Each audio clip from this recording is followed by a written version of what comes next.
going on? Daddy's gotta go to work.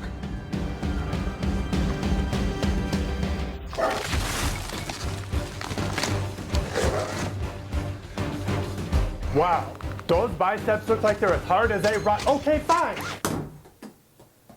Moose will get it. Welcome to the Fortress of Dorkness, the nerdy nexus for all your geeky needs. I'm your host, Christian Bad Delay. An age-old question has been plaguing the fort for many centuries. Are your thinking caps on? What happens to secret agents when they become old? In the case of Sean Connery's James Bond, did he simply get replaced by another actor? Don't hurt the face, I'm an actor. Or did something else happen to the very first 007? Against the Grain is doing some espionage and getting to the bottom of this particularly sneaky fan theory. Is 1996's The Rock a secret James Bond film?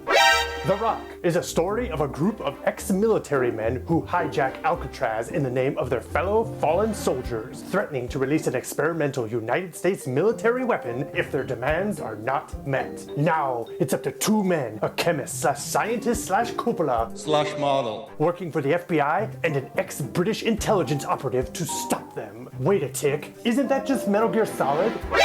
This Michael Bay-helmed film is considered an action classic and stars none other than Sean Connery, the very first theatrical James Bond. But, Fort, you'll say, what does S-Con being in the film have to do with James Bond? Hold your SMGs, okay? We have a whole 2 more minutes minimum to cover this. The Sean Bond era lasted for 7 films. Yes? We're counting Never Say Never Again, and was at the forefront of ushering in a new kind of spy flick. Hell, the super suave spy stereotype was invented by this man. Many fans have speculated as to what Connery would have been like in a post-GoldenEye role. Thus, the fan theory arose, much like Bond after meeting Plenty O'Toole.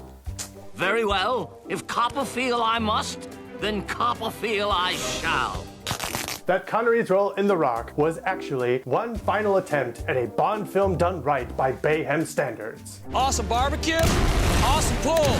So viewers, here we are to present some evidence to support this claim. When we first meet Connery as John Mason, he's been detained in a cell in the United States for several decades. Over the course of the film, we learn much about him, not the least of which is that he's a British national. He was trained by British intelligence as an SAS operative and managed to steal a sensitive microfilm of material that landed him in trouble in the first place. That is perhaps the most blatant connection one could make, as Bond was an intelligence officer before being recruited by MI6. Another thing to note are his skills. He's a professional escape artist, not unlike Bond, and can manage to remove himself from any institution. Another factor is his well-educated demeanor and sex appeal implied when Mason mentions the prison showers. Though it's less of a problem these days.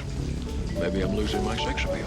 How about this quick scene where Mason is specifically handed kerosene, 3 washers, and waterproof matches, not unlike Q supplying Bond with gadgets. The final piece of professional spy-grade evidence comes from the film's main baddie, Hummel. Upon coming face to face with Mason, he remarks, Thought I'd been in the service a long time. Name and rank, sailor. Bond was a naval officer before joining MI6. Though Mason rejects this claim and mentions he was in the army, this could just be a lie, and a comment like that wouldn't have been brought up without reason. Furthermore, his skill with scuba diving, and this scene in general, is reminiscent of the Bond film Thunderball. Though this could be an homage coupled with the above information, this only further solidifies the claim that Mason is actually old Bond. What we theorize is, hey, put your cap back on! It's the Steve Zissou show. Not the Ned show.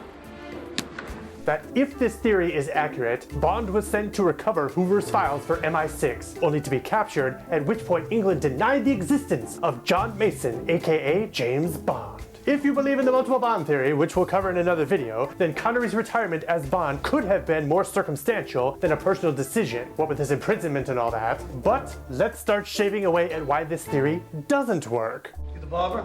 No, stylist. Mason was jailed in 1962, which, if we go by Connery's timeline, was the year that the events of Dr. No played out. Meaning, according to the time frame laid out by The Rock, Mason cannot be Bond, as 5 other official Bond stories followed. Another reason is in the real world, The Rock was distributed by Buena Vista and produced by Bruckheimer Films, meaning that it's not canon just from the politics of film studios alone. Whether you believe this or not, we think it's a cool theory. So we recommend giving The Rock another viewing and deciding if it's going to be in your Bond headcanon, yay or nay. Which one means yes? Yay. That's all we have for today. Lock your comments in Alcatraz. Please like, subscribe, and follow us into this shady tunnel. It could be our only means of escape. This has been Against the Grain. I'm Christian Villarreal, and you've been watching The Fortress of Dorkness.